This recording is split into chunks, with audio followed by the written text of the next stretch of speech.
Next item on our agenda, Guidry Land Development LLC preliminary plat. Approval for Heather Oak Subdivision, a 121 lot subdivision with a stormwater retention lot. A large remaining lot for all of the lots FS1 of the Ezra Davis Plantation, property of Dot and Pop Holding, LLC, and GCC Childress, LLC, 401 East Heather Drive in Luling. Zoning District R1A, Council District 2. Yes, ma'am. Thank you, Mr. Chair. This is an application for preliminary plat. Again, that's the conceptual design for a major subdivision, so this is the very first step.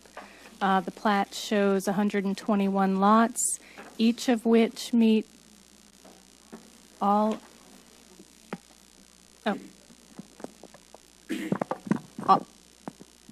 of the requirements for you want me to speak up? Yes. All of the lots meet the geometric standards for lots. They meet the required width and the required area for the zoning district. The zoning district is R1A.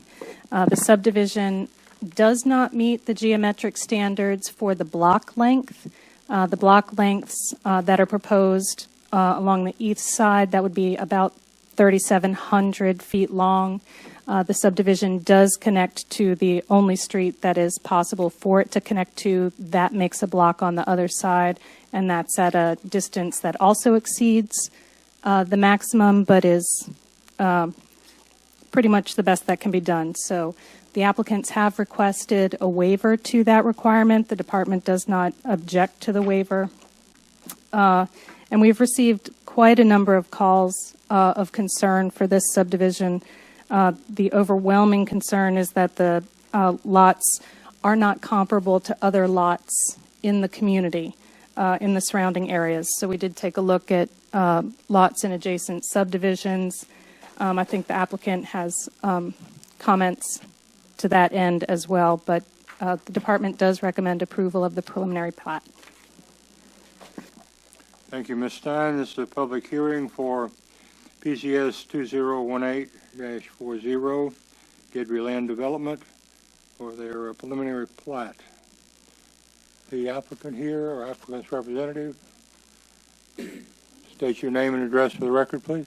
Cliff Guidry, 410 Gordon Crockett, Lafayette, Louisiana, 70508. I think we have a slide presentation.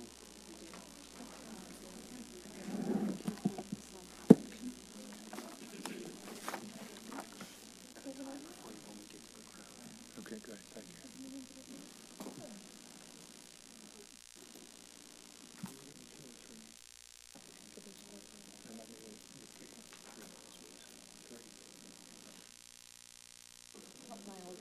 Is that it? Okay. Over 50, it's hard to see that far away. So we'll just want to take this down. No problem, thanks. So this is just a rendering of what we propose to build at the entrance on Heather Drive. If you go to the website, our website, guidrylanddevelopment.com, you'll see that we have a bunch of renderings for all of our past projects, and then you'll see an actual photograph. And we pride ourselves on doing exactly that. Whatever we say we're going to do, we do it. And the photos will illustrate that. We have a lot of history. Most of the times we go into communities, we're welcome. Here, I understand that there was some social media misinformation, and I'm here to clear that up. And of course, at the end, answer any questions that you guys may have for myself or my consultants. I saw that it was reported that we plan on building 13 and 1,500 square foot homes. That information is incorrect. Our average is going to be 2,000 square foot plus. Thanks. You got ahead of me. You're not supposed to do that. No. At any rate, and on the next slide, I'll show actually a sample of the houses. This slide here just tells you about some experience that we have, a mission statement. it talks about the team that I have with Danny Abear, Julie Abear. Whenever we come into a community, there's a couple of things that we do. We interview engineers, and we tend to pick from the top of the list. Want to make sure that we're in bed with the right people when we come into a community so that we're welcome with open arms. And we do the same thing with contractors. And in this case, it's evident that we did pick the right engineers, because when I went around the community asking who they recommend, their names came up multiple times. So these are excuse me.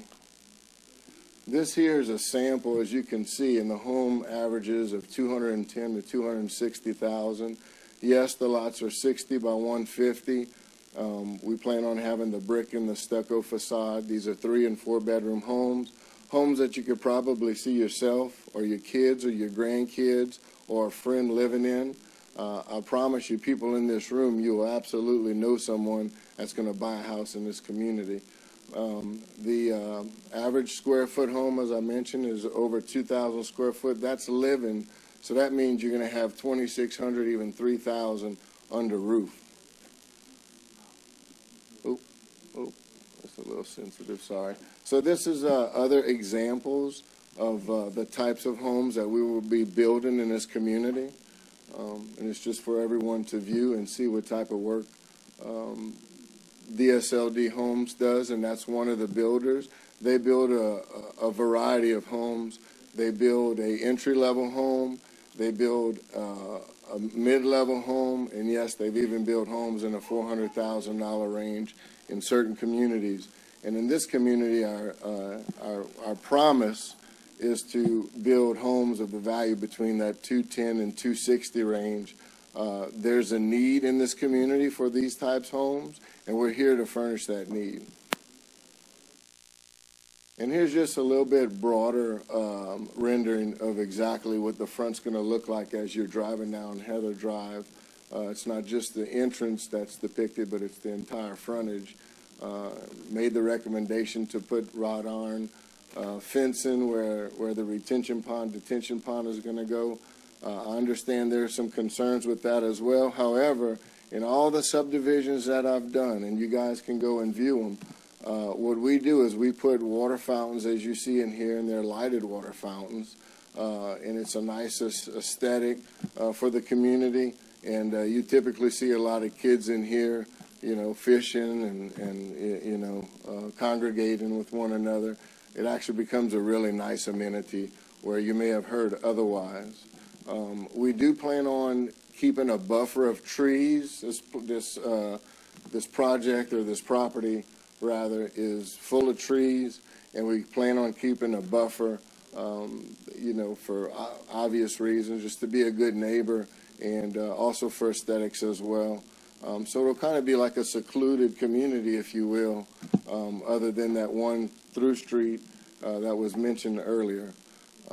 As I said, if you guys have any questions, I'm open. My consultants are here to answer anything. All right. Any comments or questions at this moment? Thank you, sir. Oh, sorry. One more slide. Oh, sorry. And here to speak for or against? State your name and address for the record, please, sir. Thank you. Tommy Fauché, 120 Lake Catherine Drive in Luling. Thank you for the public hearing. My ask of you tonight up front is that you delay a decision tonight. Table this. We have a lot of issues, I think, about this neighborhood we need to discuss. There are a lot of questions, and a lot of people behind me I know have a lot of the same concerns about the intersection of this neighborhood with South Lakewood at Lake Scott Drive, the drainage and detention ponds planned for this community, the traffic impacts, the sewer capacity, the smaller lots versus all of the other, as they mentioned a moment ago, and the difference in this community as opposed to other subdivisions that have been in this area. Unfortunately, many of the people here tonight who are here for the public hearing are only coming tonight and able to respond to what they now know to be true. They just learned that a few minutes ago. This was the first presentation we've had on this subdivision from anyone who could give the full facts. And this is a hearing, it's not a Q&A, it's not an opportunity for the community to ask questions.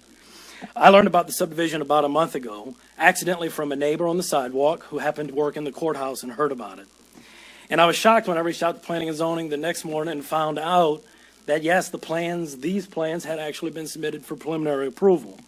And so I reached out to my councilman and to other councilmen in the area, and I know many of the people here did as well, and quite frankly learned quickly that there was no appetite from the councilman to have any type of town hall or conversation with the developer before this meeting, when we had to come and give our opinions based on the facts.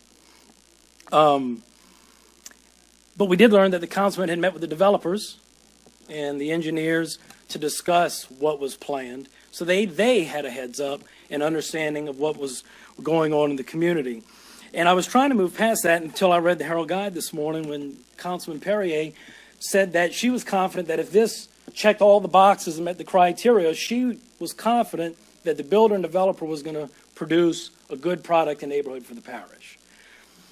That's her take after meeting with the developers. However, all of us who are residents and taxpayers who already live here and have invested in this parish have not had the chance to have that conversation and ask those questions and get those same assurances.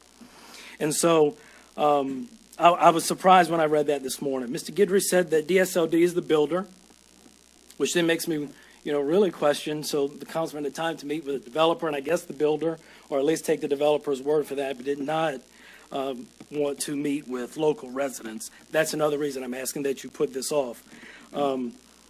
When they decided not to do that, I took it upon myself to share the information via social media because it is the easiest tool available to reach out to the members of my community. It's my community, it's their community. We all work together. And so, no matter what the outcome of tonight's meeting is and whether this goes to the council or not, I feel good knowing that at least this group of people come together and can decide and at least have a productive discussion, which is what it was. Okay, you need to wrap it up, sir. We could be about out of time. Go ahead and finish up. It's this group could have a very productive discussion about what they want for their community. And so I would really appreciate if you could go ahead and table the item until the next meeting. Thank you, sir.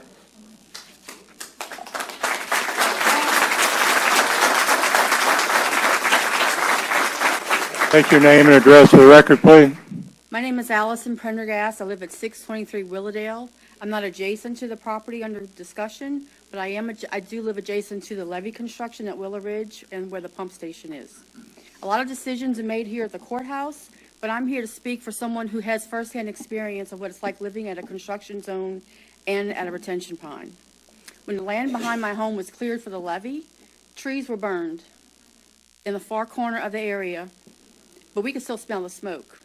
Today, the municipal code states that open burning to clear land cannot be done within 1,000 feet of a neighboring structure. The width of this property is 570 feet, or less than 570 feet. My daughter was a student at Lakewood, and when she was there, she had a rescue inhaler due to asthma. So I just wanted to put out right now in front of everybody to make sure that there will be no burning of trees if this property goes through. I don't want a single child at Lakewood to suffer and be impacted by smoke because someone didn't know about this ordinance. But my main concerns are drainage and flooding. In response to an email opposing this development, I was told by several officials that there was nothing that could be done because it was classified as residential. Well, if you go today on the GIS map of the parish, lots of land is declared residential, even land south of the levee. I don't think we're going to be developing that. In the assessor's office, 137 of the 141 units of this land is declared as marshlands. So clearly there's an inconsistency within planning and zoning and within departments. I would recommend that we delay it as well and have Corps of Engineers study if we need to have a coastal use permit. But I am most concerned about these retention ponds or detention ponds or whatever the exact name is, because the parish won't accept maintenance responsibilities for these ponds. They're going to require an HOA to do so. What types of requirements can the parish force this HOA to maintain? 21 acres of this detention pond. That's 210 feet wide. That's not just a canal. This is like 2 normal lots or 3 of Heather Oaks. Can the parish force the HOA to keep the grass mowed and the ponds clear of debris? Or can they purchase portable pumps that's going to pump down in advance of a major rain event, like Public Works to the canal and ponds behind my house in front of Willow Ridge? And what's the recourse if the HOA folds? Can current homeowners sue if this floods everybody along Beaupre? I urge the commission not to approve this development so quickly without giving it a thorough review. And for all the elected officials in this room tonight, consider the hundreds of residents who are registered voters who may well be harmed if this development goes through. Thank you. Thank you, ma'am.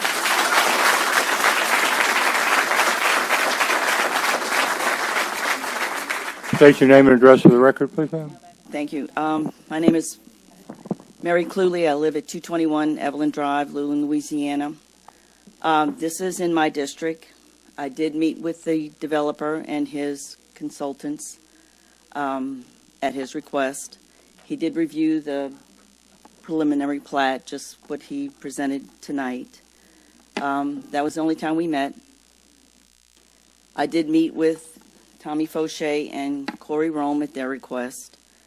I was not asked to go to the meeting that they had at the library. I did not attend. If it makes your job harder or easier, just to let you know, everybody in this room is against this development. I too have some concerns.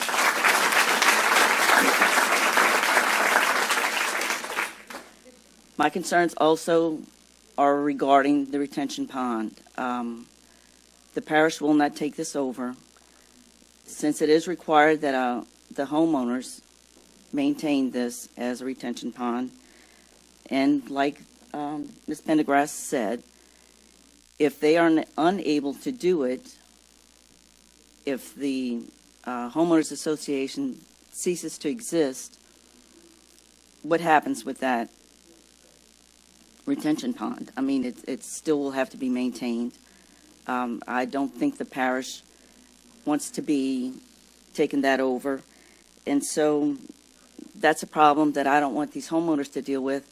I don't want that's a problem that I don't want the parish to have to deal with. I also would represent the people that move into these homes, and so I have to be concerned with what they're going to have to deal with once they move into this location. Thank you.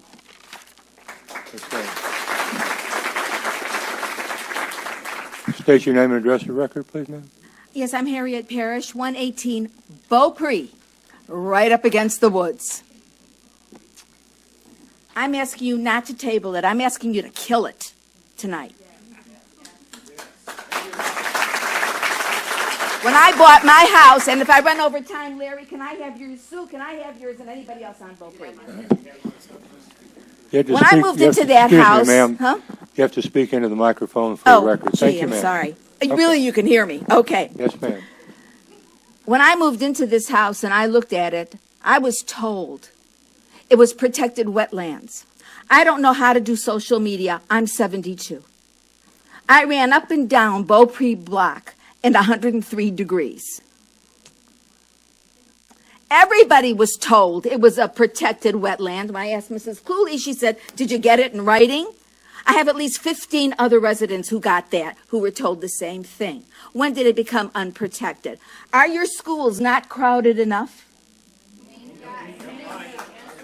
My granddaughter may be moved out of her kindergarten class because there's 25 kids in there, and after 3 weeks in kindergarten, she may be going to another class. We barely have enough room in Lakewood. What's going to happen to the animals who live there? Who sing me to sleep every night like a bar mitzvah?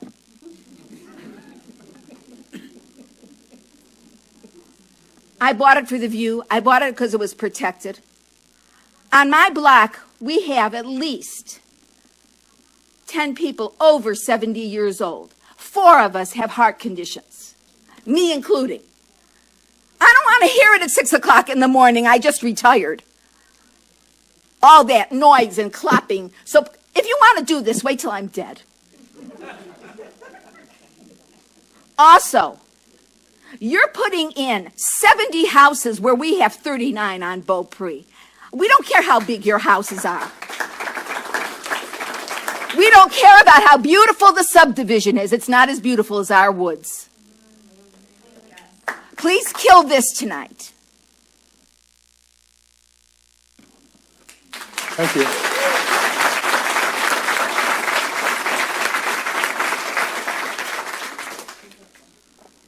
Anyone else care to speak? State your name and address for the record, please, here. Good evening, Mr. Chairman. How you doing? Welcome, everybody. First off, there's some talk about social media. There was a rumor that there was an attempted child abduction at Walmart today. Didn't happen, okay? So, Thank you. Good. social media is good, but sometimes it gets a little out of control. I live at 308 Beaupre. I've been living there for 29 years. In fact, I moved there before the 200 block of Beaupre even existed, and much of what was in Willow Ridge existed. So we're one of the first residents back in there. We've had a great time there, a great life, living next to the swamp and the alligators and everybody else. My name is Greg Champagne, 308 Beaupre. I'm sorry. Just a couple things. I don't want to be too repetitive, Mr. Chairman. You know, we have a diverse parish. We have trailer parks. We have mid-level homes. We've got upper middle-class homes. We've got multi-million-dollar homes right there where it used to be cow pasture every day when I took the bus to Hornville High School. So we have a diverse place, and there is a place for everybody, and everyone. There are places where everything should be, but when we develop neighborhoods as the Willowdale, Willow Ridge, the Beaupre, the Lakewood South, Davis Plantation, all of these places that they develop, the developers, mostly Rathbone, Levere, back in those areas, exceeded the minimum requirements of developing land. There's minimum requirements for land. I believe it's 50 foot in residential 1A or something like that. All of these developers exceeded those minimum requirements. So as the area grew, they all exceeded the requirement. We got 80-foot lots, we got 100-foot lots, in some places even more than that.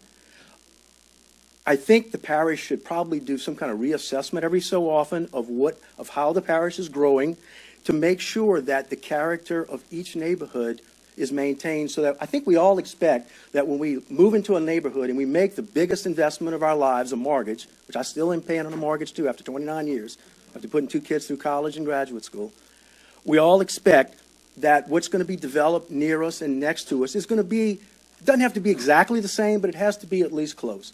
60-foot lots are a downgrade from what is around everywhere, and it's right in the center of all these neighborhoods. I don't know Mr. Guidry. I've heard he's a nice guy. I haven't had a chance to meet him yet. I couldn't make the library meeting. I sent my wife to that meeting.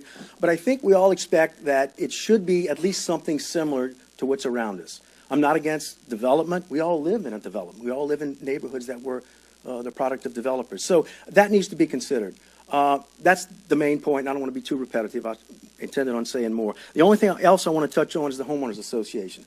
If you look at the history here, and I'm not an expert on planning and zoning, you know, I've kind of had one ear to the ground with it over the years, but Ormond, the Darvin developments over there, I believe, and somebody can correct me if I'm wrong, is that all of those lakes, those retention lakes in Ormond, were supposed to be the cost of the developer. Well, the developer went bankrupt at some point, and it ended, and the parish has spent, I believe, I don't know what the amounts are, but it may be in the millions, to shore up all of those ponds.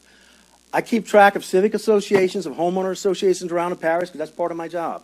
And I can tell you, we have some very good ones, and we have some dysfunctional ones. I understand that this development is going to be sold to the home builder. So, Mr. Guidry, like, again, you may be a nice guy, Mr. Guidry. I look forward to meeting you. But at some point in time, he's going to be gone. And we're going to be dealt with a second person in the chain who is building the houses. What happens when we have a dysfunctional homeowners association? Should the economy take a bad turn in 2 or 3 years and there are foreclosures and things happen? What do we do then? Is the parish going to have to come out of pocket and fix up these ponds and shore them up as we had to do in Ormond?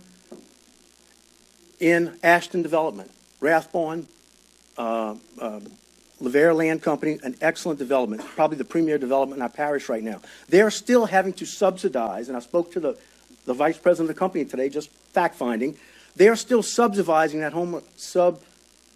subsidizing that homeowners association. And again, all the lots haven't been sold, but those developers are here. They've been here for a long time. They've developed well over 1,000 lots in this parish. I live in one of them. And so they're here. So we have to know what's going to happen down the road. Where are we? how our property value is going to be impacted by all this. I'm not saying it's bad. Every neighborhood of every type and class and style has its place. But we all expect that something similar is going to be built around us. So I know I ramble a little bit. I tend to do that. So I know it's not a question and answer thing, but I would hope we could come up with something a little more definitive and a little better. We've learned some things tonight, but some of it, as Mr. Fauché said, is a little bit of a surprise to us tonight. It's a 60-foot lot. You can only do so much on a 60-foot lot. So thank you for your time. I appreciate it. Thank you, Sheriff.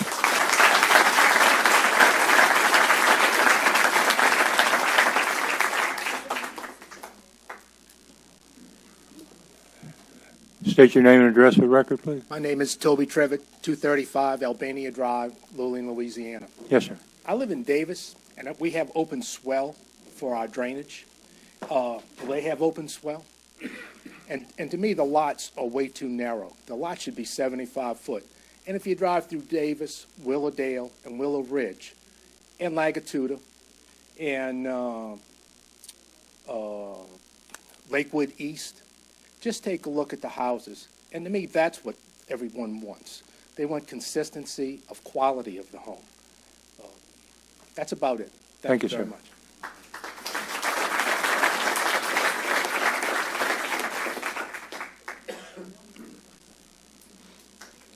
You state your name and address for the record, please. Yes, Larry Childress. I live at 116 Beaupre. I'm Harriet's next door neighbor, so I hear her a lot. But anyway, I'm really concerned about this place being built. I mean, there's woods that access, and as far as I understand, that property was given out of our property, and we still technically own 10, 12 feet back there. So I'm going to check into that. You can be sure of that. But also, my concern is there's a school right there next door. There's 120 lots coming in, so that's times 2 is 250 cars, more cars coming in and out of that place. I mean, has anybody done the math on the traffic? Are y'all going to 4-lane Lakewood and Willowdale? I mean, I'm totally against this back there. It's ridiculous. Nobody's done the math on this. Thank you, sir.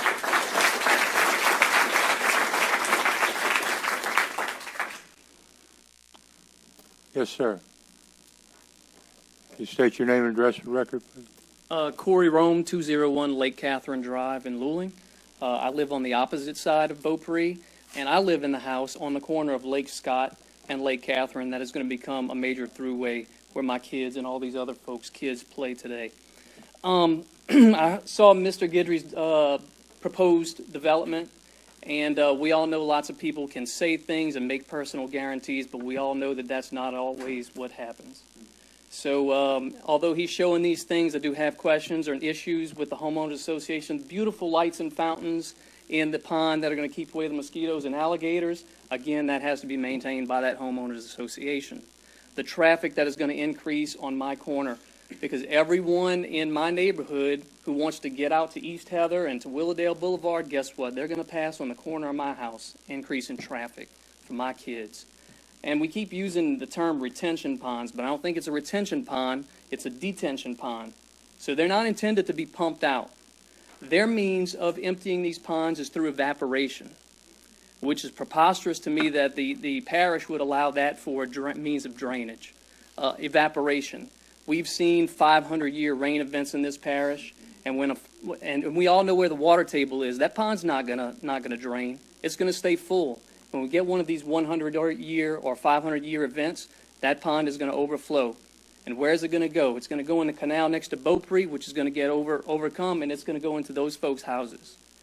I hear about the buffer of trees that you're going to have on that side by the pond, but the lots on my side go all the way up to the canal. So when I look out of my backyard, instead of seeing trees, I'm going to see neighbors. I would ask for a buffer on that side as well. If you have to have these ponds, narrow them. Give us a 50-foot buffer of trees on the other side. There's so many concerns, so many residents here, so many unanswered questions that this needs to be tabled tonight. Thank you. Thank you, sir.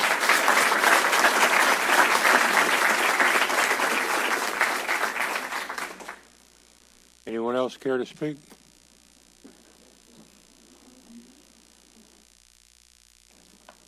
State your name and address for the record, please. Robert Coley, 317 Lakewood.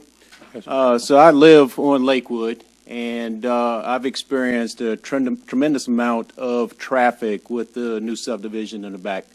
When I bought my house, it was a dead-end road, and I only had the concern of the traffic that's back from Ivy and my neighbors in the back.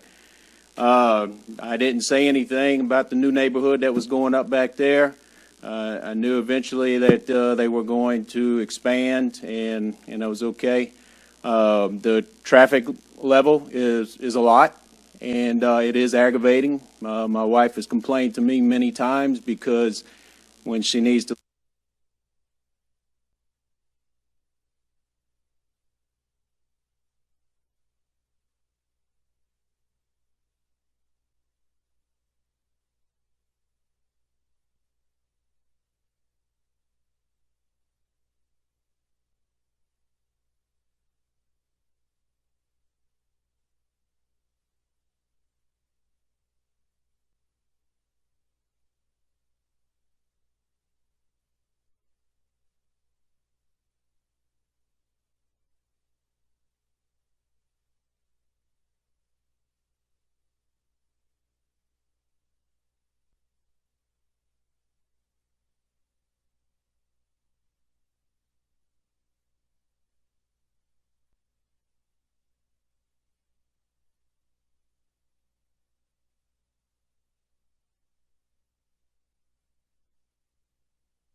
I live at 204 Beaupre, Luling.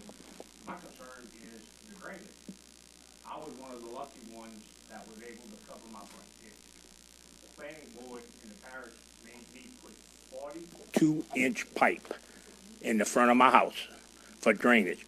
Coming down Beaupre, 18 inches, they decided, Louis, you got to put 42. My concern is this retention pond, I'll back up to the woods.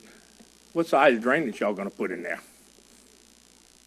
Because if y'all put too small of a drainage, it's going to come into that ditch and flood all the houses on Beaupre.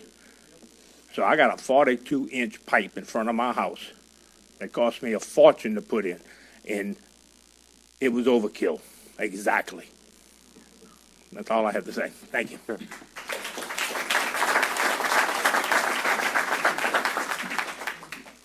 Anyone else to speak? State your name and address for record, please. Elizabeth Peralta, 126 Lake Catherine. I just want to say, as being a new person to the neighborhood, we just moved in a couple of months ago. We come from Metairie, so our kids never really got to play in the streets. Our streets are small. There's cars all over. There's traffic. I have two small children. They're 7 and 3. And just moving onto our street, they are having the best time of their lives playing in the streets. We live right by Corey, not too far, right down the street from Tommy. Our kids are having an amazing time. That cut through from my street to this new neighborhood, I don't know what it's going to do. And we just moved out here. We're having a great time. I don't know. I'm not as educated as a lot of people in here about all this drainage and everything else. But I'm worried about my kids and how much fun they're having and how much we love living here. We're here for a month and we hear about this whole new subdivision that nobody ever heard of before that. So that's concerning to me. Also, property value. I believe he was, I don't remember his name, but he was saying there's a lot of traffic on his street for the new neighborhood that they built in the back. But that new neighborhood they built in the back is going to do nothing but bring their property value up because it's bigger, nicer homes. All these homes on the other side going for 210 to 260 is going to bring our property value down that we just bought from because we had no idea that this subdivision was going to be there. So my concern is my kids and my property value. Thank you.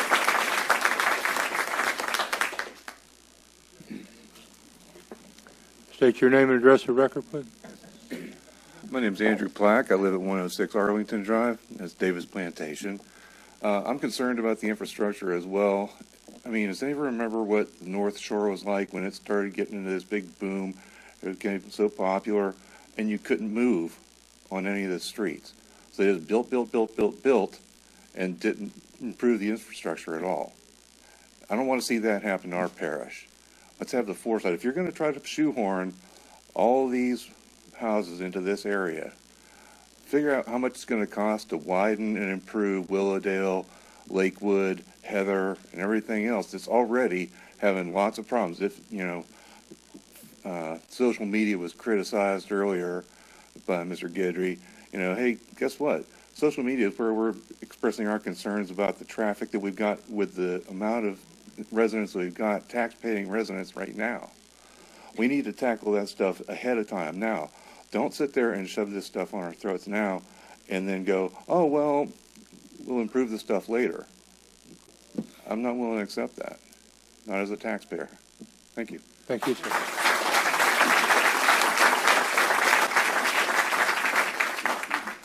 Anyone else care to speak? State your name and address for the record, please. Jean-Paul Chatinier, 117 Lake Catherine. Everybody before has said excellent points, and there's such a plethora of issues negative to what this neighborhood could bring. But overall, this neighborhood isn't born of logic. There's nothing that it benefits any of the surrounding areas in any way, shape, or form. Nothing is typical of what there exists already. There's no true vested interest and no real attachment to the subdivision. It is a strictly for-profit piece of land. How many homes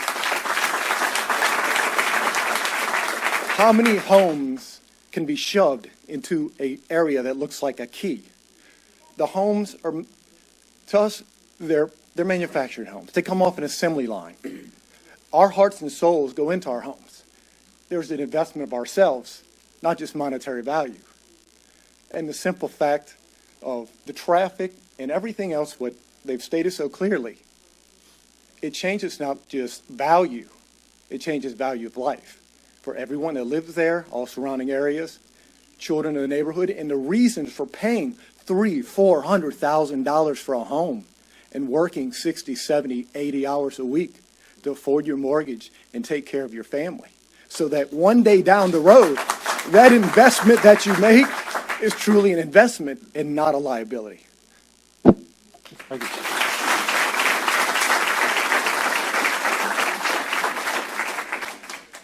State your name and address, please, sir. Ricky Haas, 210 Mimosa Avenue in Luling. Is this going to have 2 entrances or 3? Mr. Guidry? Just 2. All right, so the thing is you're talking 60-foot wide lots. How many cars per house? There's no overnight parking in St. Charles Parish, number 1. You're going to have cars on the streets with a narrow street with more than 2 cars per household. You're going to have a drainage problem. Where's it going to go? Is it going to go back that way? How's it going to be pumped there? Is it going to be pumped back this way? You can. Okay, so what are they going to do? You're going to put all that in it. You're going to tear down tens of thousands of trees. You're going to have all of the trucks coming in and out of these 2 little subdivisions right here with these massive trucks pulling all of these trees out. How many acres are going to be torn down? 52 acres torn down. How many trees per acre? How many of them trees are over 100, 150 years old? We don't know that. Order. All right, my thing is how many of those trees are on National Register? We can't get on that property to check it out. If they're over a certain size diameter, they should be. They should be checked out. They do it in St. Tammany Parish. There's an ordinance in St. Tammany Parish. If a tree is over a certain size, it can't even be trimmed without a proper permit.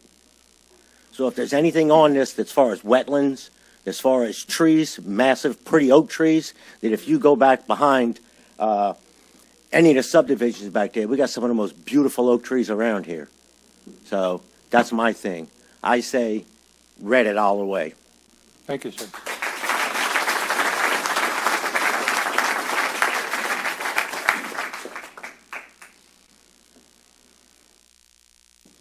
State your name and address for the record, please. My name's Alyssa Freelou. I live at 131 Lake Catherine. I'm Corey's neighbor on the corner of Lake Catherine and Lake Scott. The reason we chose to build our house where we have is because of the beautiful view behind us. I pictured my kids, they're 2, 4, and 6, and 15. I can't imagine them going to the car on my driveway to get something out the car and have to worry about, the traffic passing by. We have this fence where we can see the woods behind us, and I I didn't choose there to see other people looking back into my yard. I just very against this. I fear for my kids' safety and all the kids that live in my neighborhood. Thank you. Thank you, ma'am.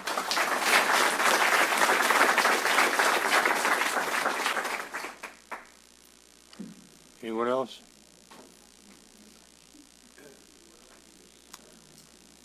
State your name and address, please. My name is David Wolf. I live at 109 Asphodel Drive.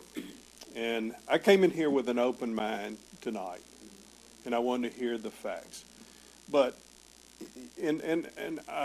forgive me if I'm saying something the wrong way to you, but this is, in my opinion, set up just to somebody or groups or builders that are not familiar with this parish come in, make money, leave. Unlike LaVare and Rathborn that have been here and have invested in this community, and they're here to stay. And they're going to back up and they're going to take care of the developments they've done. And I don't feel comfortable, again, I think it's a get rich, get out, and the parish is going to be stuck with it. Thank you, sir.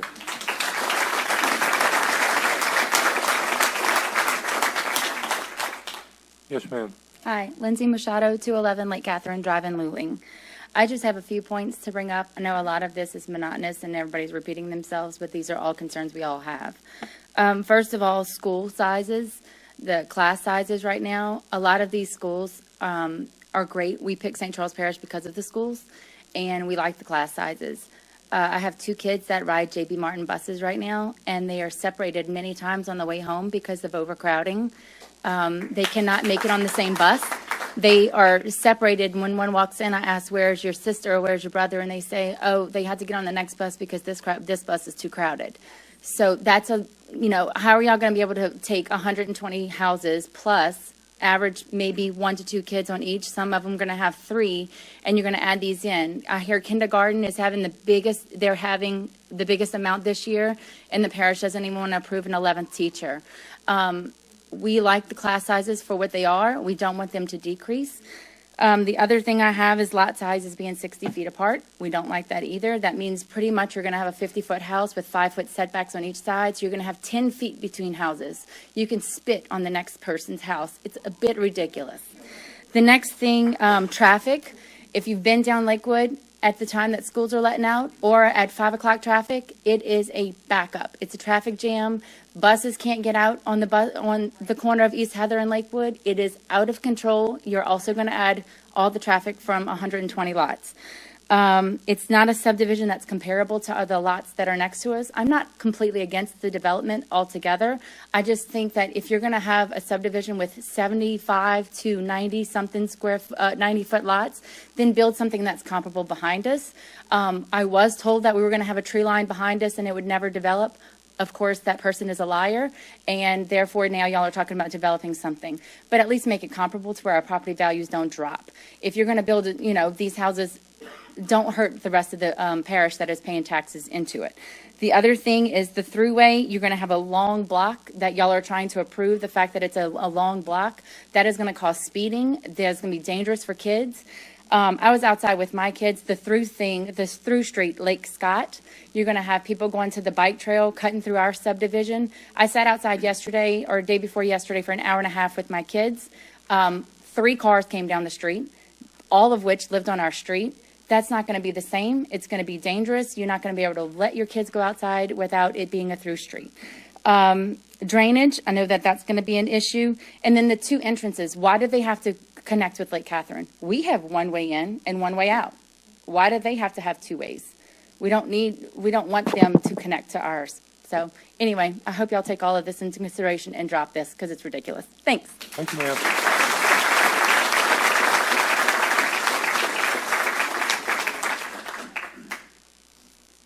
Anyone else care to speak? State your name and address for the record, please. Roy Pierce, 418 Lakewood Drive. Mr. Guidry, your development is not to what the ones living around these subdivisions would accept, really. But another thing is, is that you want to bring in another development from another area. We got perfectly good builders here in St. Charles Parish that live here. Burials, done. And they spend their money in the parish. They don't ship the money off. They put the tax dollars back in the parish. Why does this have to happen like this? Gentlemen, to me, I think that you have an easy way out. Minimum, you table this and you push it off. Get Mr. Guidry to come to the table with even representatives of our area, both subdivisions, and try to put our concerns on the table if he wants to do this, okay? But don't just sit here and say, this is it, and this is what's going to happen. No. I think he needs to look at the bigger picture. If you want to do this, that's fine, but get on board with what the development is around there, and put the tax dollars back in the parish.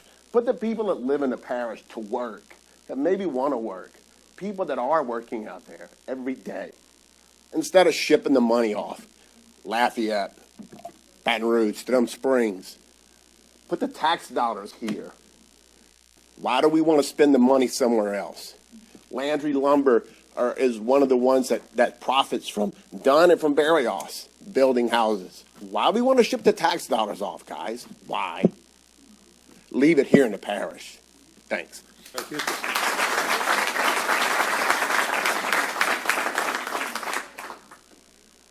Anyone else care to speak? Seeing none, public hearing is closed. Any questions or comments from the, yes, sir. Yeah, so my question for Mr. Guidry. So this is in the district I represent. I do recognize the need for additional housing in the area. There's a market for it. I think you have a good product. There's a lot of unanswered questions. If we were to entertain tabling this, what would that look like? Would you be willing to meet with the local residents to discuss the development? I'd like to I'd like to discuss that with my consultants, if that's okay, or let them come up here and speak and give you some facts. We still heard a lot of stuff that was untrue. Okay. So, state your name and address for the record, please, ma'am. My name is Julie Hebert, president of Coastal Permitting. I'm local. In fact, I lived in this area for 16 years. Still live in St. Charles Parish, but lived literally on Cottage Drive for 16 years, right near this development, and still own property there. I have a presentation that will answer pretty much every concern that was up here, at least respond to it so that you get the factual ideas. I do understand much of the concern of the citizens is very fear-based. What's going to happen if this comes in? What about my children? What about the schools? What about drainage? What about mosquitoes? What about alligators? All those things. We hear you. Times are changing. People want more integrated homes with electronics and modernized. They want smaller lots that they're not spending their entire weekend doing yards with larger homes. I would appreciate the same respect we gave everybody that came to the podium, because we are all neighbors here. I mean, the same respect, please.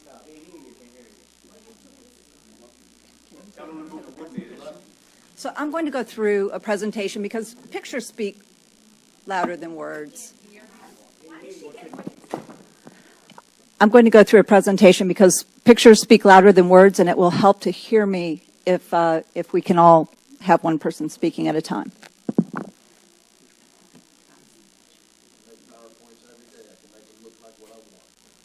Order.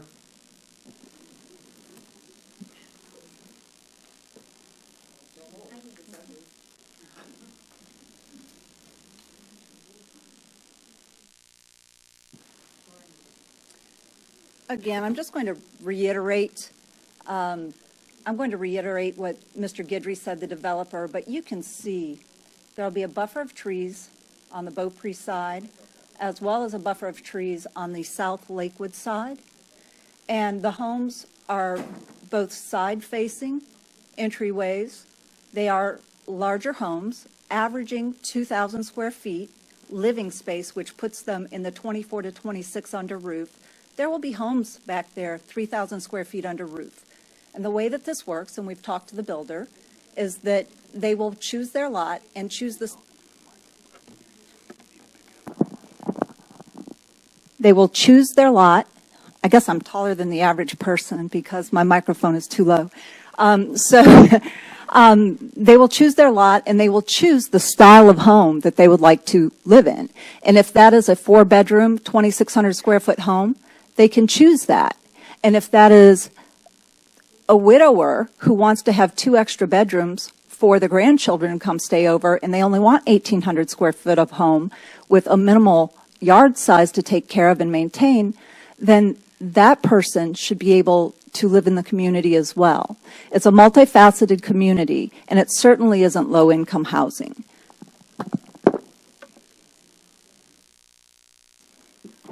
This is a pond view, and the pond view is multifunctional, and I will let Danny Abair with Civil and Environmental Consulting Engineers speak more on the detention and retention of the pond. There were some inaccuracies there as well. It's not a stagnant evaporation pond by any means, but I'll let him speak to that. The Homeowners Association will maintain the ponds and the fountains, and they will also maintain all of the common areas, mowing, the front entrance, and such. The fences will be open towards the back of the pond, and that will be in the covenants for the homeowners. If they want to fence their yard, it must meet the criteria for the aluminum fencing that faces the pond. This has worked well in other areas. I can't speak to how homeowners associations were set up 30 years ago, and some of them honestly weren't set up very smart. I know of some of them that weren't. These folks, the second a lot is sold, you owe your homeowners association dues. That way, when it's turned over, it's completely solvent, and it goes forward, not indebted, but solvent.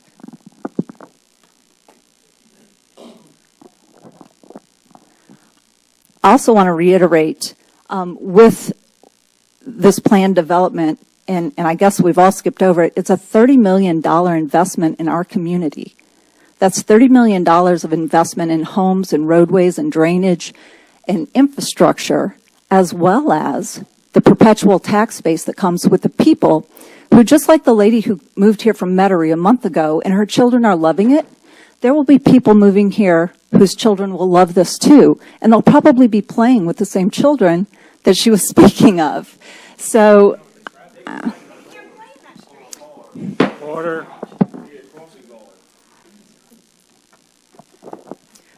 Again, we didn't do that to anyone else when they were up here speaking against. It's a respectful thing. And on top of that, I know that there was a request for a town hall meeting, and there was one. There was one held at the library, and the developer was not invited, nor were the engineers or consultants on the project invited, because we would have been happy to have gone. But it becomes sometimes uncivilized, and I think that this is the forum in which to have this meeting where we are recorded. There are people here to protect the community, and we can discuss the issues and get through the facts. Everybody's been able to have their say. So density is a tremendous concern, the size of the lots, the density packing houses into this area. Interestingly enough, we took a look at that, and with all of the recreation area, the lots are 60 feet wide, but they are 150 feet deep. Municipal code states that a lot must be 60 feet wide by 100 feet wide, which is 6,000 square feet. These lots are 9,000 square feet. They exceed the municipal code by 50%. Interestingly enough, go up to Lakewood Estates, Phase 2, Lakewood Ridge Subdivision, many, the majority of the lots are 75 by 125. That's 8,750 square feet.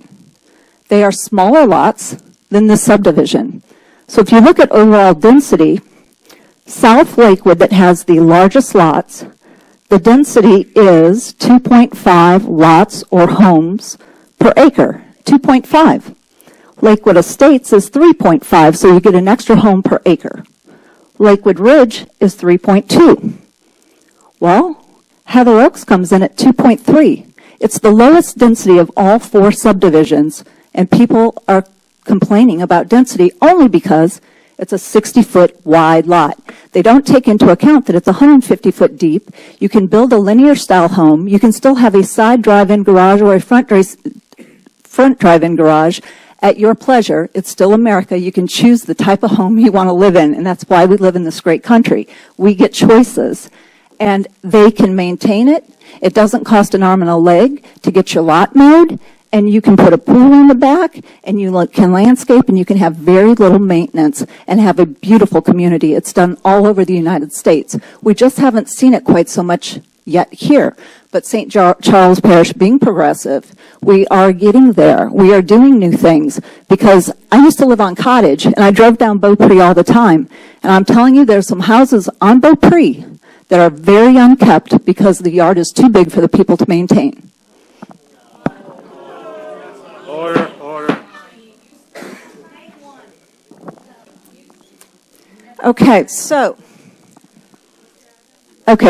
there are 24 homes sold since January of 2016, between the ranges of 200 and 260. The lowest home in there is 208, but in a price range of 215 to 260, there were 24 homes sold within the last 30 months, right up to last month. And as you can see, even down Beaupre, 215, 252. Excuse me. Order. Excuse me, ma'am. Any more outbursts, I'll ask the sheriff to remove you. Please be quiet. As you can see, and I won't go through every house, they are right in the same range as the homes that are going to be built in the Heather Oak subdivision that is proposed. So if you look in the Lakewood Estates area, these homes were just sold for $235, $248, $260, $251. Go down to Gregory Drive, $246, $244, $255. The only homes not selling in that range is South Lakewood, because they chose the very large lots that are $100,000 to buy a lot. And just not everybody wants a large lot. There are many lots still vacant because people aren't building on them yet, because this is what's selling. This is what people want. This is what the market dictates people want. And yeah, some people do want larger lots. It's true. I'm not saying nobody does. I'm just saying that some people will like the larger lots, but the majority like the smaller lots.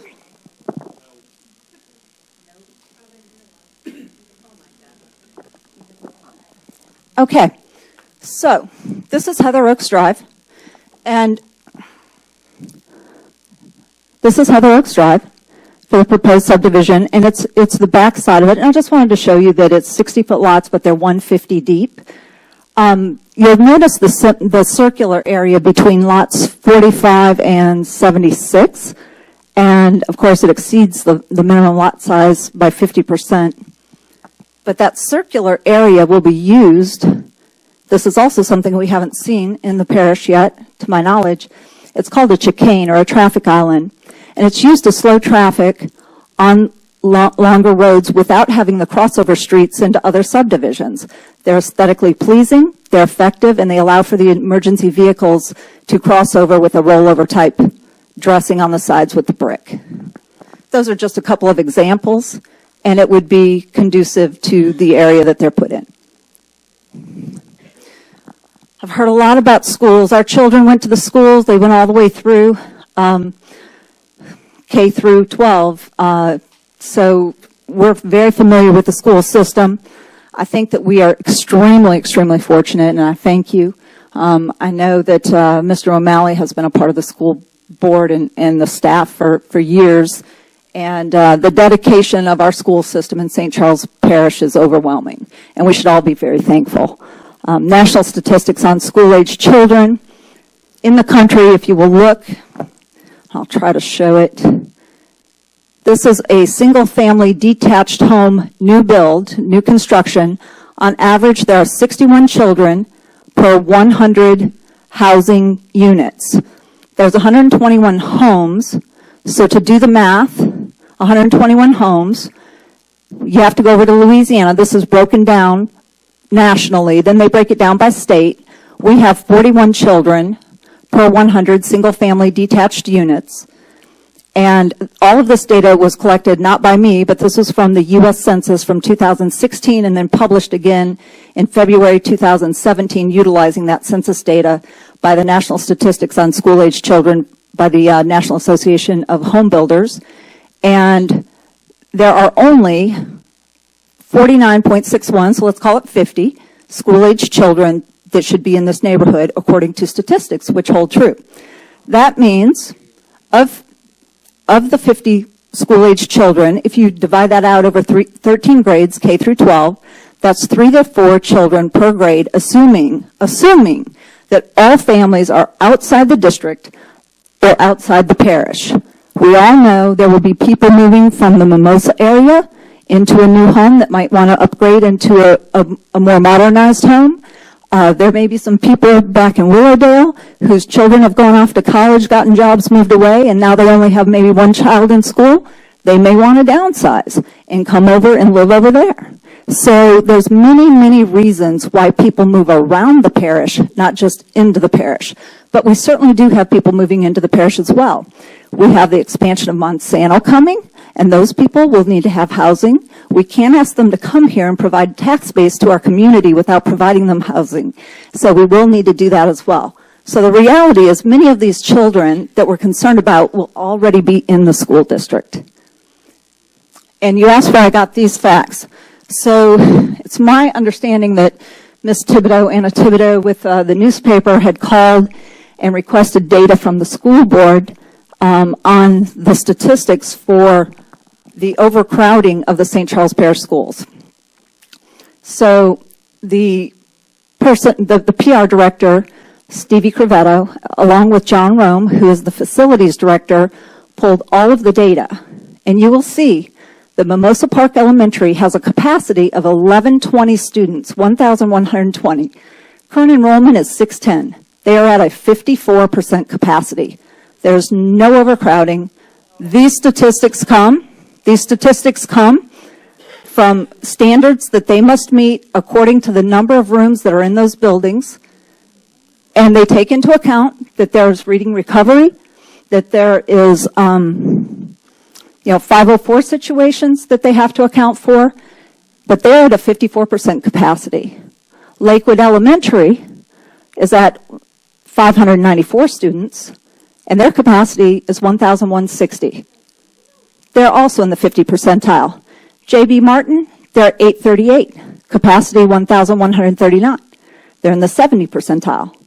In Hahnville High School, 2,080 students capacity, and they're only at 1,474, also in the 70 percentile.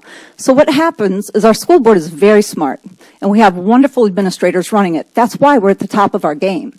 So they reassess these numbers every year. They look at growth in the parish. They look at the number of, census data, births, all of that, and they decide how many teachers they need. They shift their classrooms around. They're constantly building structures, buildings, classrooms, adding on wings. They do what is necessary to keep up with it. And we need to commend them for that, not pretend that we're in a situation where our schools aren't capable of teaching the people who come here, because they are. This data, by the way, was not put in the paper because it was not conducive to a negative story. There are over 20 plans in Heather Oak Subdivision. The builder, I told him I would not represent the builder without him giving me the 20 plans he was planning on doing. And he gave them all to me. There's 4 examples below. You can take a look at all of those homes. They range anywhere from, barely 1,900 square feet all the way up to, I think I put one in there that's like 2,471. They're bigger. There's a house that's, could be 1,800 if it's like a single person who wants a home, but they're probably not going to sell that because they would lose money building that for no reason if nobody wants it. So it would be a special situation where someone wanted an 1,800 square foot home. But he did say that he will put in the deed restriction upon final construction approval that he commits to nothing less than 1,800 minimum living square footage. It's about 2,200 under roof total square footage. And he would put that in a deed restriction. What's important about that is that's not in the covenants.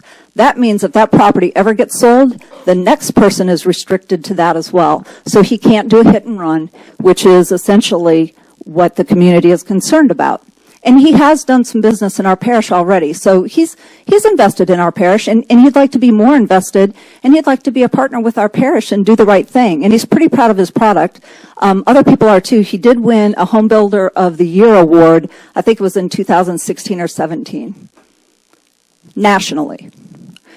So there's some quality construction that goes with the DSLD homes, there is, do we not have Wi-Fi? Is that why it's not coming up?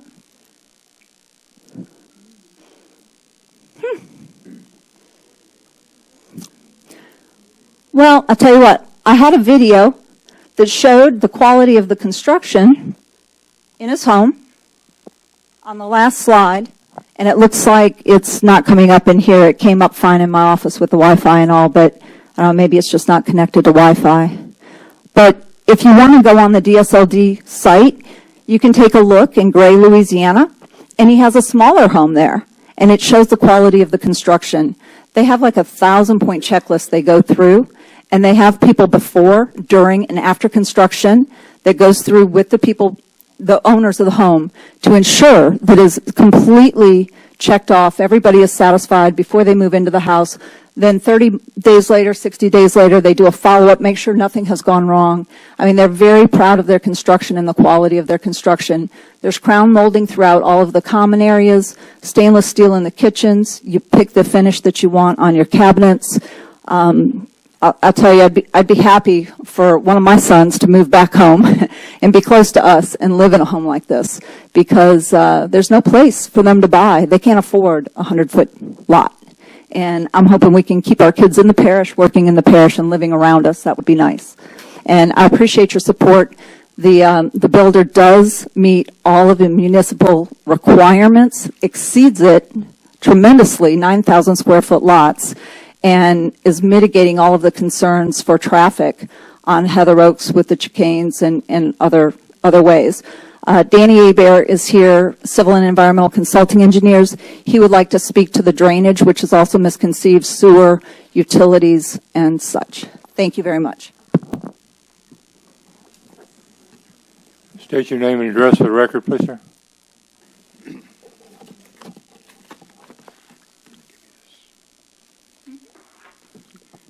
Good evening, ladies and gentlemen. Thank you for your time. My name is Danny Hebert with Civil and Environmental Consulting Engineers. One American Place, Suite 310 in Luling is my business address.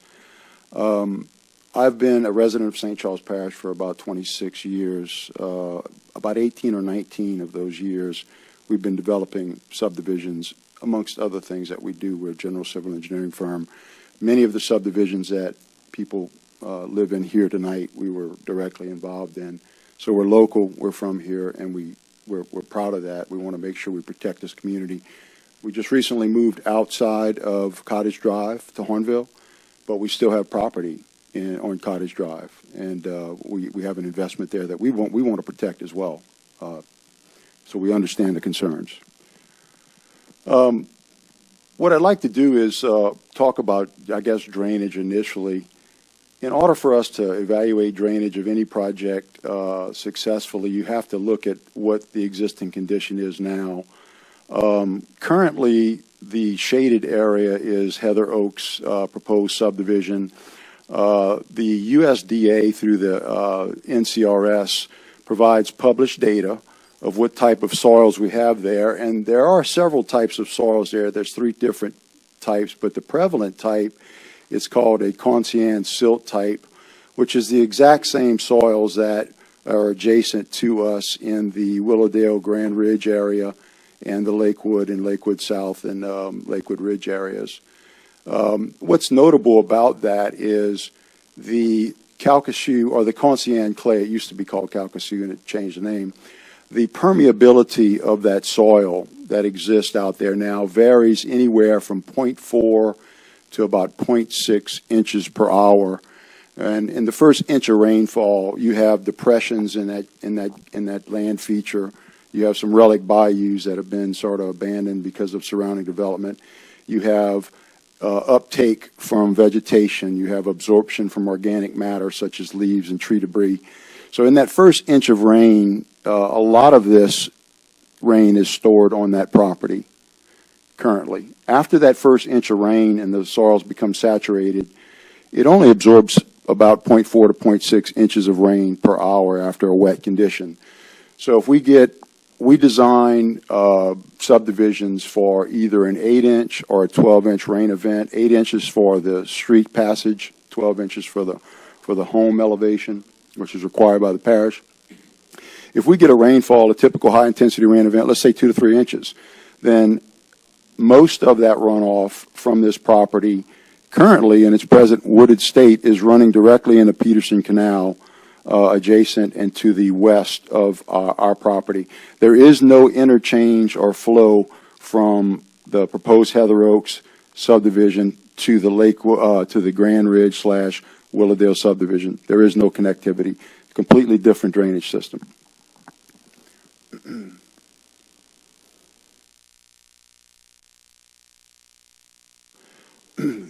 This is a rendering, not a rendering, I'm sorry, but an aerial photograph of the adjacent areas. You can see the proposed Heather Oaks is in the shaded area. In this area here, which is to the east of us, is the Grand Ridge / Willowdale Country Club area. To the south is, of course, the Willow Ridge Estates area. The reason I want to point that out is if you look at the golf courses, the golf course fairways, there's anywhere between 12 and 15 or 18 or so detention / retention ponds that they use for rainwater storage since the initial design back in the 60s. It is still currently used for that. In fact, when these ponds overfill, they will inundate the fairways, which also can be used for retention. To the south right here, and I'm sorry, my mouse is not very, right here to the south, you have another area that is completely separate from the Heather Oaks project, and there's an approximately 15-acre detention pond with a pumping station currently. It is my understanding that the parish does maintain that. But between the golf course retention and detention ponds and the Willow Ridge retention ponds, what we're proposing is not unprecedented. This is something that has been used for many, many years. In fact, detention, I think, is one of the more reliable means of controlling a runoff situation because typically you don't have bar screens or pumps that can break or clog. So we're big fans of detention whenever it's necessary.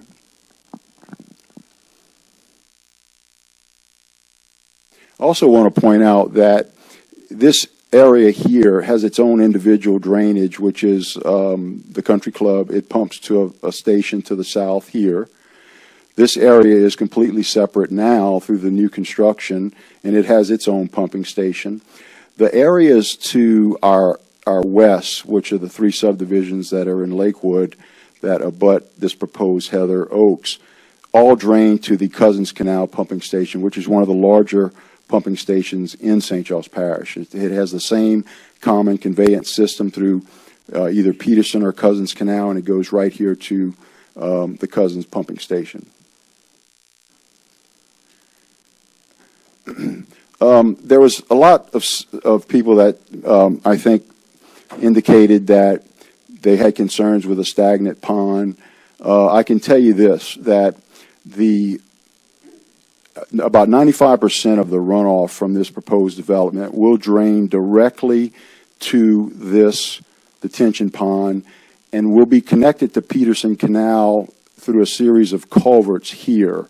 And the only reason that we're connecting is to not have a stagnant condition. We want to be able to store the excess rainwater of the developed condition versus the wooded condition in these ponds and then discharge them in a controlled manner that would really simulate or mirror what the property discharges now.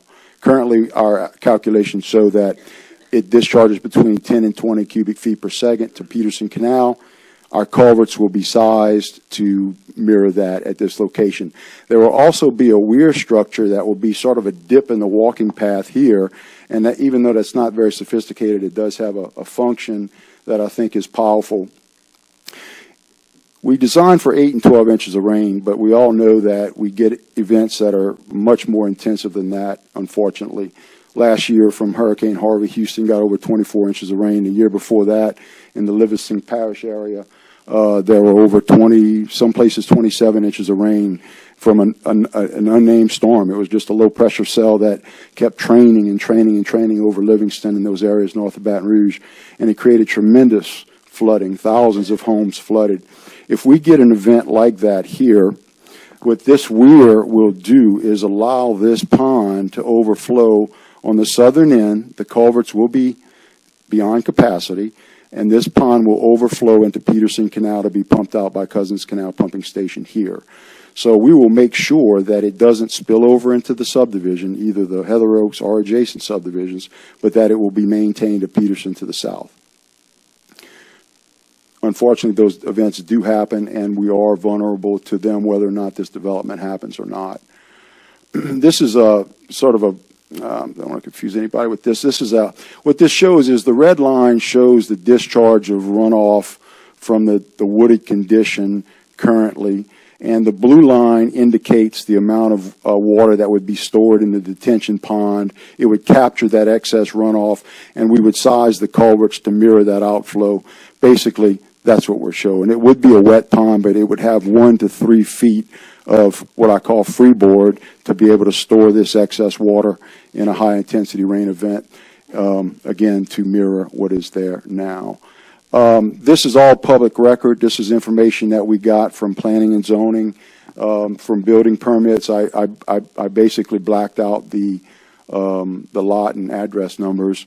But the adjacent street, which is Lake Catherine and Gregory Drive on the adjacent subdivisions, if you look at those street elevations, which are this column second from left here, these street elevations are somewhere in the low 3s to low 4s. Same with Lakewood Ridge. The elevations are 3 to basically, well, they're the low 3s. We would anticipate that in this development that our streets would be in the 3 to 4 range as well. We're not going to have streets that are much higher than the adjacent streets on the Lakewood side anyway.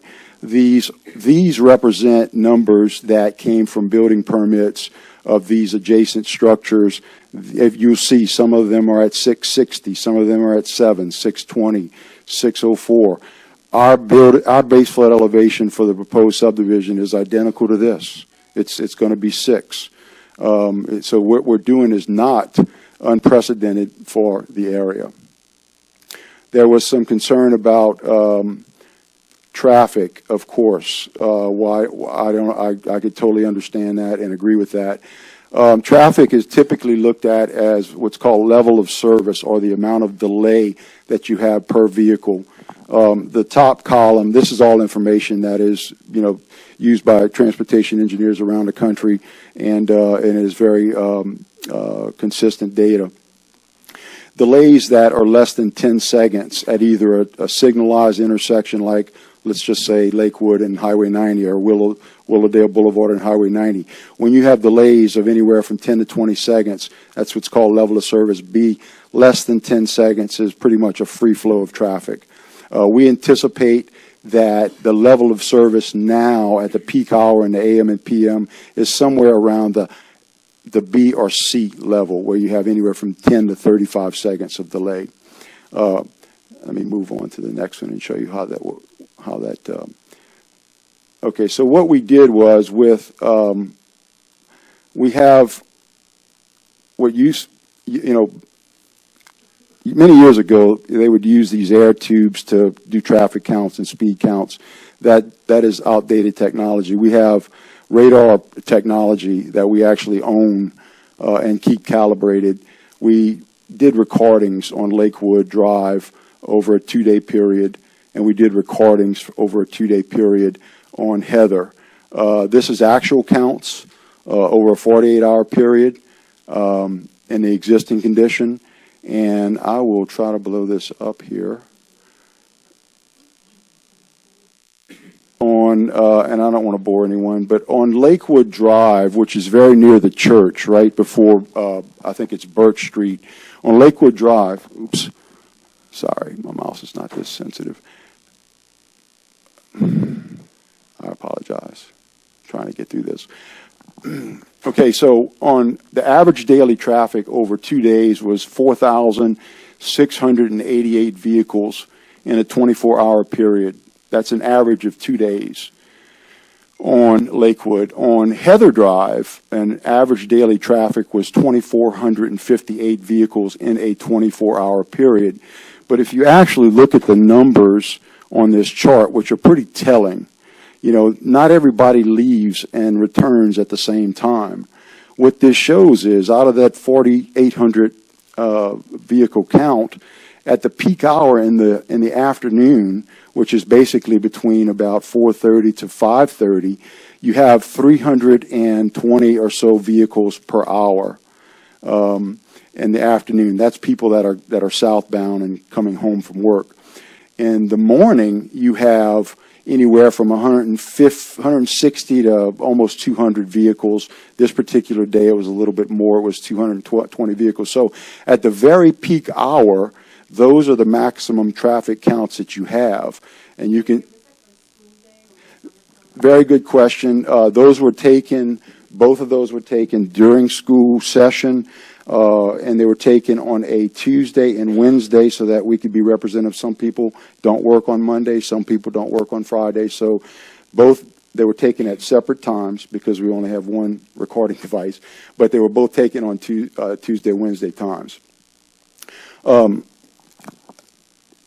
We would expect, by the way, in the summertime, a summer condition where people are on vacation and kids are out of school, that these numbers would actually be less.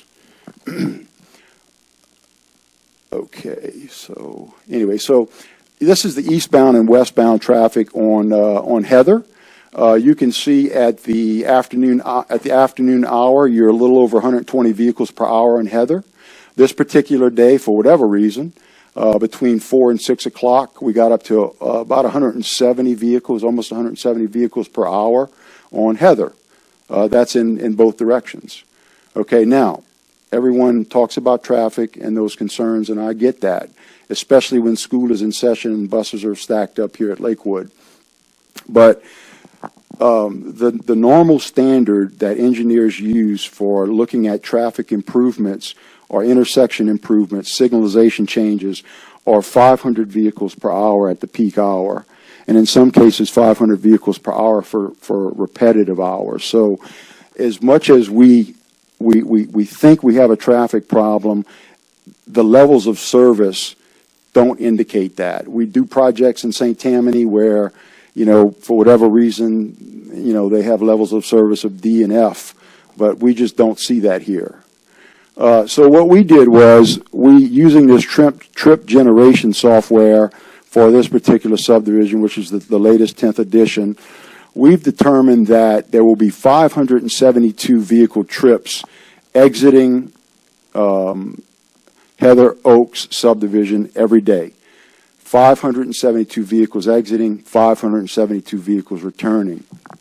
But the way that shakes out at the peak hour is 122 people in the AM and 187 vehicles in the PM. So if you look at that, that's during the peak hour. What that tells me is you're essentially averaging 122 vehicles per hour is a vehicle, 2 vehicles a minute. In the afternoon, there's less than 2 vehicles. I'm sorry. 2 vehicles a minute, and less than 2 vehicles a minute in the afternoon hour. So when people think of the 120 homes, they think of 240 cars lined up at a stop sign. But as you can see from the actual traffic counts, that is not the case. I would say that Lakewood Drive probably has direct or indirect access to close to 1,000 homes, and you see that the total traffic is less than 5,000 trips and under 400 vehicles per hour. So there's that. Let's see. Okay, so there were some comments about sewer. So again, here is the proposed Heather Oaks. We plan to discharge to the Luling oxidation pond, which is to our southwest. The entire area on this map, I'm fairly certain, discharges to this Luling oxidation pond, which has been in service since the 60s. We intend to have a lift station at the central part of the site, paid for by the developer. We intend to pump that lift station to a lift station adjacent to Beaupre, which is the furthest downstream station that pumps directly to this pond. The developer will be required to pay approximately $170,000 in impact fees for these 121 lots, and that will go towards upgrading any pumps or impellers or both that needs to be done at this terminating lift station. We do not intend to pump into any adjacent subdivision, although that would be a much easier route. That is not the intention that Mr. Guidry has, and we're making that publicly known to you tonight. I'm kind of getting off topic here, but there were some discussions from some of the neighbors. We met with Mr. Fauché. We met with Mr. Rome early on in this process. Their main concerns, because of where they live, was this throughway, this connector to the Lake Catherine area. We have absolutely no problem removing that from this project if this commission deems that they'd like that. I don't agree that it's the thing to do, but we have absolutely no problem pulling that out and just making it a single street. There was a stub out from the adjacent subdivision for a reason, but the reality of it is many subdivisions in this parish have long straight streets that don't connect to the stub outs that exist. It is what it is. No problem removing that. On the sewer, I'm not going to bore you here, but basically with, if you look at the parish's website, the average residential single-family home discharges about 5,400 gallons per month, which is, if you take 121 lots times that average, it gives us a peak flow at the peak hour in the morning and PM of about 45 gallons per minute actual. We're going to design for a higher amount because the Department of Health requires us to, but the reality is that the pond will see 45 gallons a minute at the peak hour, morning, afternoon. Just as a reference, if you take a garden hose and turn a garden hose on, it's about 10 gallons a minute. You're looking at 4.5 garden hoses for sewer output. I believe the 60-acre pond has more than adequate capacity to handle that. Plus, I know Mr. Fauché, Mr. Snooky Fauché in Public Works is proactive, and they do have a plan to upgrade the sewer pond in the very, very near future to do maintenance on that pond. I'm almost done here, so please bear with me. There was some concern about in your packet. One of the representatives of the fire department had indicated that he felt like there was a need to have an additional fire station or a lot for a fire station. This is the 1.5 mile radius from the St. Anthony fire station, and you can see right here that the entire Heather Oak subdivision is within that 1.5 mile radius. There are some areas outside of that in Willow Ridge primarily that don't have the 1.5 mile coverage that's required. However, back in 2001, I represented the fire department to place a station in this vicinity that would have covered everyone. And ironically, there were only 10 people that spoke against that lot. It was a $75,000 very large lot that Rathbone was going to donate. The fire department even hired an architect to do renderings showing a brick and stucco type facade instead of a metal building looking fire station that was going to just house a pump truck. 10 people showed up and spoke in opposition. I think Mr. Minnick, Mr. Burke, myself were the only ones to speak in favor. It got voted down, and it doesn't exist because of that. To me, it's perplexing that 10 people can decide the fate of the insurance premiums for the hundreds that live in that area. But it is what it is. Now, I have talked to Ms. Cluley, the councilman in the area, and she is discussing, from what I understand, I don't want to put words in her mouth, but she is discussing locations for possible property in this vicinity for a fire station.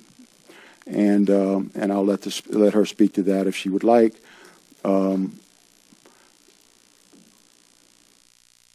And that's pretty. I'm going to try to wrap it up here. I've got a lot of stuff to cover, but I'm sure I'm boring you with this information. But anyway, it is what it is. I appreciate your support. I do believe that Julie Hebert spoke about the chicanes. You know, we always have concerns about speeding on a long, straight street. Councilman Perrier has had concerns about speeding on Lakewood and other areas within her district, and we are actually assisting the parish with some improvements to the adjacent area that will hopefully address speeding, and that will include interaction with the sheriff's department, which I'm looking forward to. I'll be glad to answer any questions. I'm sorry I took such a lengthy amount of time, but this is a preliminary plat. You all have 3 cracks at us between preliminary crack, construction, and final plat. So we would appreciate your support. Not everybody can live on a golf course community in a 100-foot lot. When Willowdale was developed, most of you recall, open swale drainage, no street lights. To this day, I don't think that area has street lights. Now we're required to elevate much higher because of the federal government. We're required to have subsurface drainage, you know, sidewalks, those things that some of the adjacent subdivisions don't have. And we just would appreciate your support. We think there's a demand here, and we do not believe it would degrade the neighborhood, especially if we're involved in it. Anyone in the commission have any questions? Yes, sir. Yeah, I do. Mr. Hebert. Yes. What is the proposed depth of the, is it a retention pond? Yes. Or a detention pond? It's a detention. Well, okay. So, first of all, many people use those terms interchangeably, including engineers. Okay. But technically, a retention pond is a pond that captures rainwater runoff and does not release it.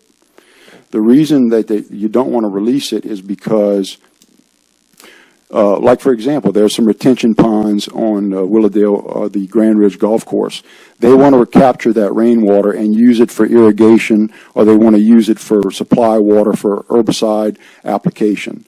A detention pond typically is a pond that will fluctuate in elevation. In other words, the elevation will go up and capture the excess runoff because of the development, and then it will subside back to its normal level. Now, its normal level will fluctuate with evaporation and things like that, but it's a wet pond, and you know, even though detention, retention, it's very often misused, but this is really a detention pond. Regardless of what you may have heard or said or even seen in the application, it's a detention pond. To answer the question about your depth, we're not sure yet on the depth because we haven't gotten to the design phase. If we get to preliminary plat, we'll do that, and we'll be able to better address that at construction approval. But we anticipate that the depths will probably be in the 6 to 10 foot range. Is there any rate of silt gathering, the minimizing of the ability to Yes. to Okay. take in the water? What is the rate of that? Okay, so St. Charles Parish is one of the few parishes in the state that has an MS4 coordinator. And we're required to have earthen buffers. We're required to have silt fencing and all of the things that will slow down the sediment transport to the ponds. It's my understanding from Mr. Guidry that the way he structures his homeowners association is that it is mandatory. If you live there, you have to pay that fee or a lien will be assessed against your property. We live now in Avalon subdivision. We have the same type of homeowners association, and we're required to pay that amount of money. I can't speak for Mr. Guidry, but I think it's going to be a few $100s a year that these homeowners will have to pay, primarily for upkeep of the pond. And when the last lot is sold, it will be turned over to the homeowners association, the people that actually live in there.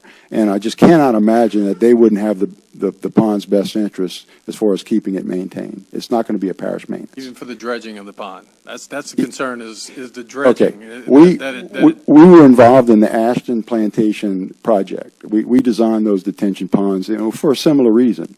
And those ponds are 16 to 18 feet deep, depending upon where. And the homeowners association maintains those. What we do is after they're built, they're either seeded or sodded very quickly. And what we have found at that location is that there's been very little sediment transport, very little, primarily because of the way in which it was built and also because of the subsurface drainage into the area. Okay, thank you. I have a question. What's the cost per year to maintain that pond, cutting the grass for the homeowners association? I'm going to have to defer that to Mr. Guidry. sorry, your question again? What would be the yearly cost to maintain that pond? Yeah, like Do you Danny have that mentioned, figured? he's accurate. The fees can range anywhere from 200, 400, 500 a year. It's spread, across the whole project. It maintains the irrigation, which is the water fountains. It maintains the front entrance that you saw, the lighting, the landscape irrigation when flowers need to be changed out. Again, if you've seen any of our previous projects, you'll see that they still look as good, today, which is years that they were developed years ago as they were the first day that they were completed. Any other questions? Now, my concern is, it's a pretty big pond, Mm-hmm. and we just put that big levee up, Mm-hmm. just not to have a pond. It just looks It's all funny to me to have a self-contained. big old pond, and we Yeah. just spent all this money to do a protection levee, and we have a big old pond where we just spent all this money for a protection levee. And I'm against the pond 100%. I'm not. Yeah. I could talk to Dan, Mr. Hebert. I could talk to Mr. Okay. Hebert. I just, Right. you see that big blue? Yes, You sir. see the new Yes, sir. protection levee? Yes, sir.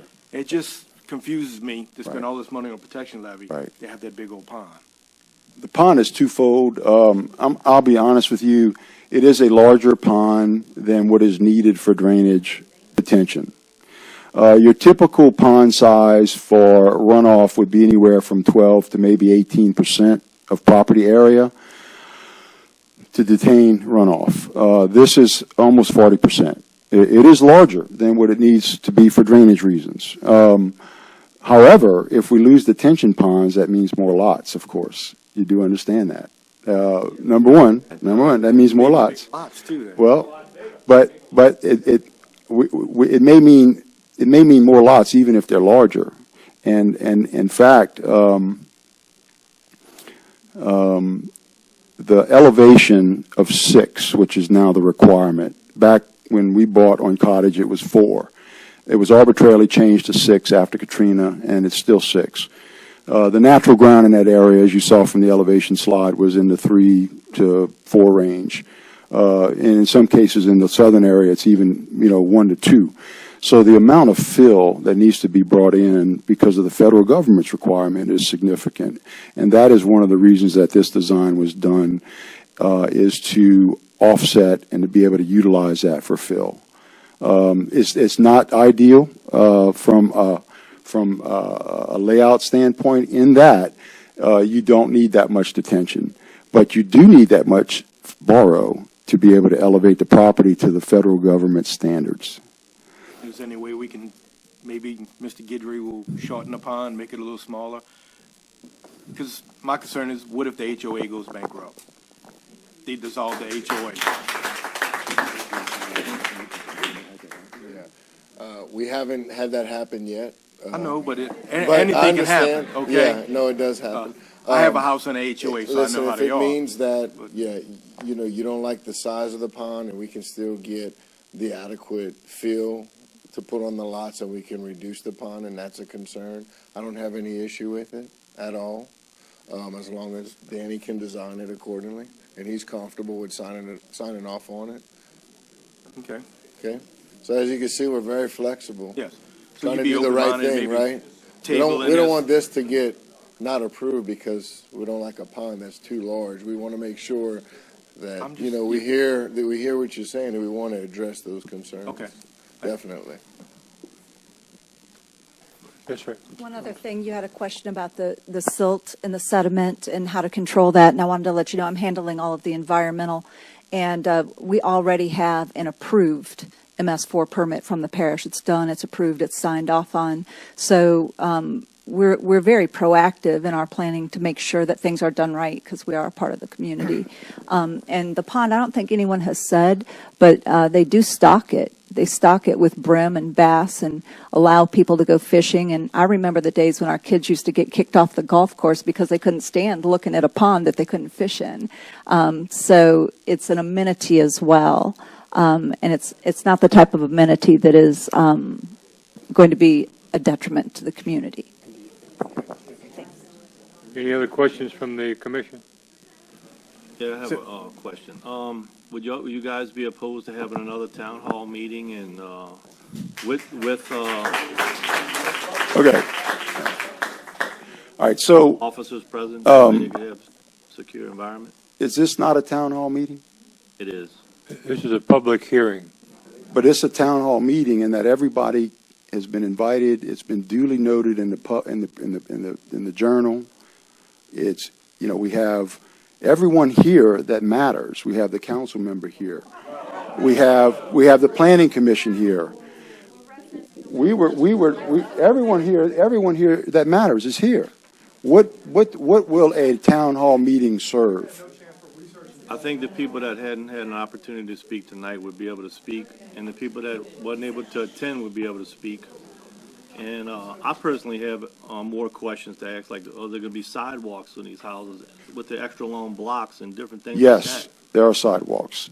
Any questions you have, we can answer. Keep in mind, this is a preliminary plat. Once we get to construction approval, when we really get to the meat of what size are these pipes, what elevations are the roads, what will the depth of the pond be, that is the proper forum to address those detailed questions.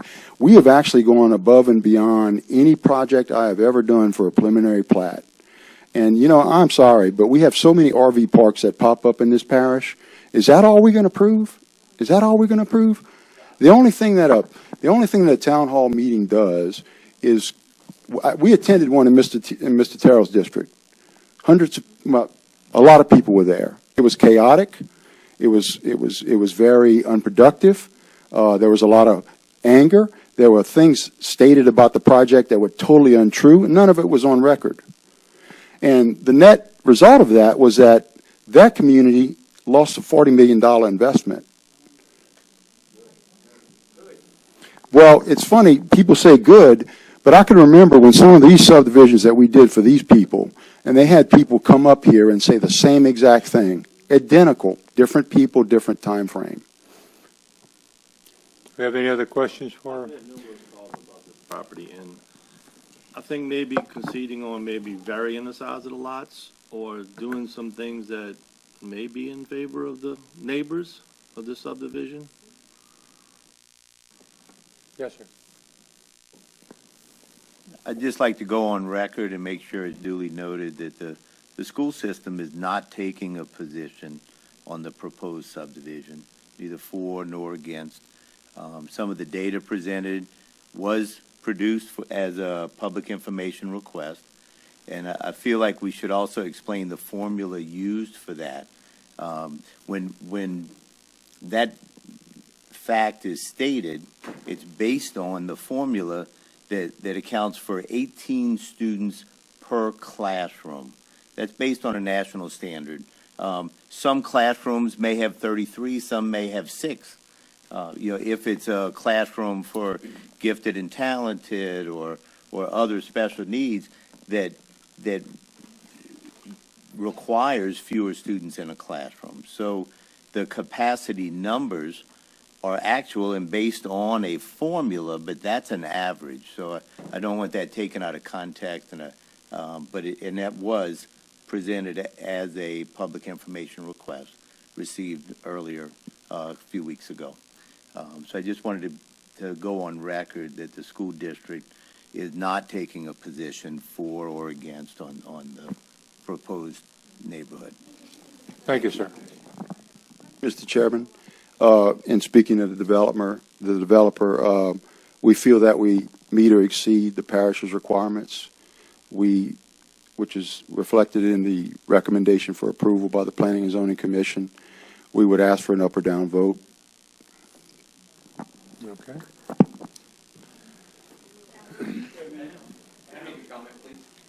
Step to the microphone, please. State your name and address for the record, please.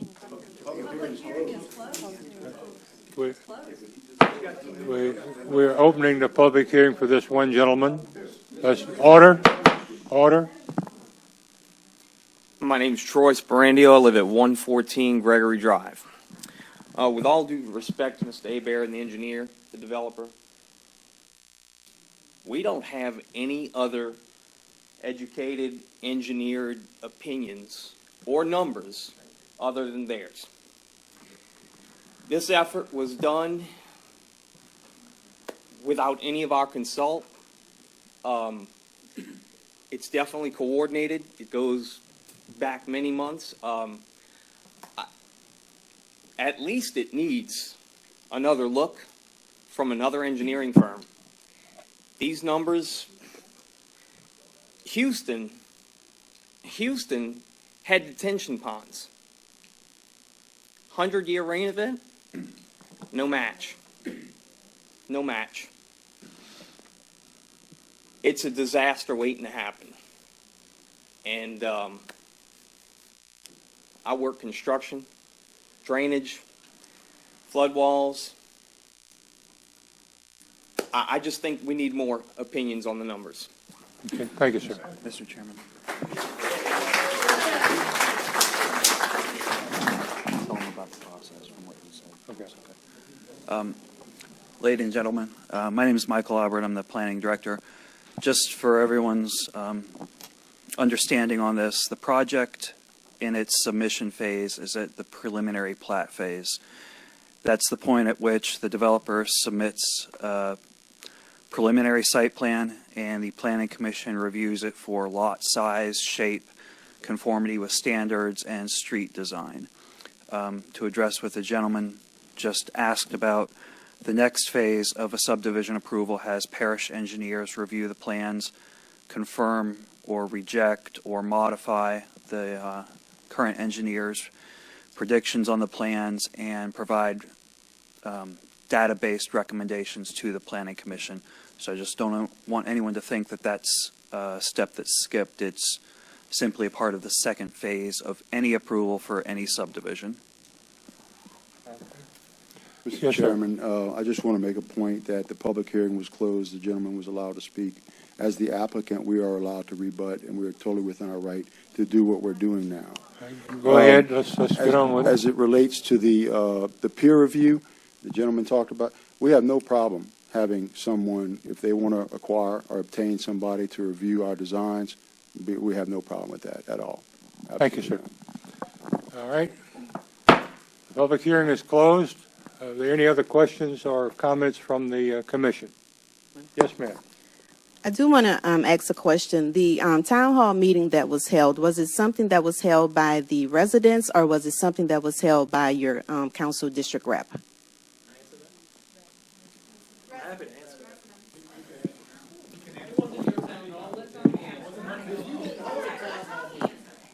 It was advertised on Facebook for the residents, and the developers nor the engineers were invited to the meeting. So as the applicant, that is how the town hall meeting happened, and we let it be known that if we were invited, that we would go. Okay. I So she's answered the question. We aren't actually. I held the meeting. She wasn't there. I advertised the meeting. I'm happy to tell you exactly how it played out. So just to be clear, no public official called this meeting. It was a neighborhood meeting, advertised on Facebook. Julie's correct, and I'm aware that they know, because everyone is aware of everything that was said that they proposed to be negative to the plans. So then obviously they saw the advertisement, which we advertised to our community when no one else stepped up. It was held at the parish library. The contract I signed said, anyone in the parish of St. Charles that shows up has to be permitted to come. It was in a public space. They could have attended the meeting, which I promise you they knew about. Thank you, sir. Because they saw everything else that was posted on. That answers our question. Thank you, sir. Any other comment or question from the commission? Yes, sir. Yeah, so for me, this, again, I represent this district. I do recognize the need for this type of housing. I think, Julie, you've answered a lot of our questions. I just don't think this subdivision fits well where it's proposed.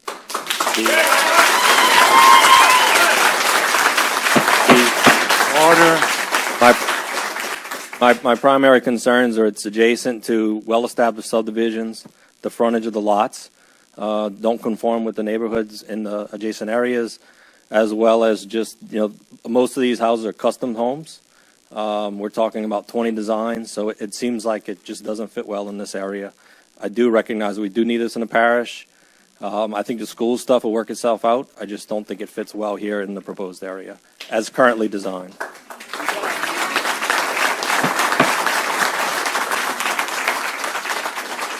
Any other questions or comments from the commission? I personally have a problem with the length of the block. Emergency responders would have a problem if there's only one way in, one way out. If for some reason the street's blocked, it may mean life or limb. We'll call for the vote.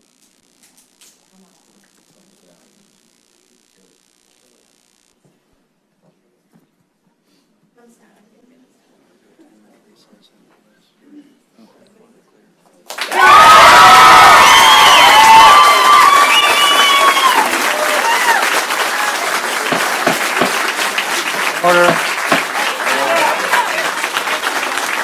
Order.